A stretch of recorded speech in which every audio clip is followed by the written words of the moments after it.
Luca Chiarello, allenatore del Valdagno, al termine di questo 6-6 molto emozionante qui a Grosseto, un punto per la tua formazione che è stata avanti ma è stata costretta anche a chiudere un brutto break in avvio di ripresa. Sì, sapevamo che questa è una pista difficile, sapevamo che Grosseto aveva bisogno di punti più di noi e noi l'abbiamo affrontata a viso aperto cercando di portare a casa i 3 punti. Alla fine è andata come è andata, non ci siamo riusciti, ci portiamo a casa un punto che per noi comunque per il 6° posto io penso che è molto importante.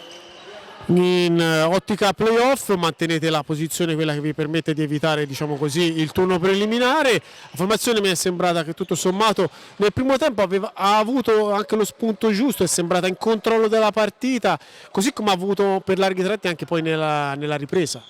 Sì, ma noi sappiamo quello che dobbiamo fare, il problema è che, è tutto l'anno che lo dico, abbiamo dei ragazzi giovani che quando partono con la tangente vanno e possono fare bene ma possono fare anche cose non buone e stasera in certi momenti hanno fatto cose buone e altri momenti cose che non si dovevano fare, ma per me non dico che è normale, però questo è il dazio da pagare con una squadra così.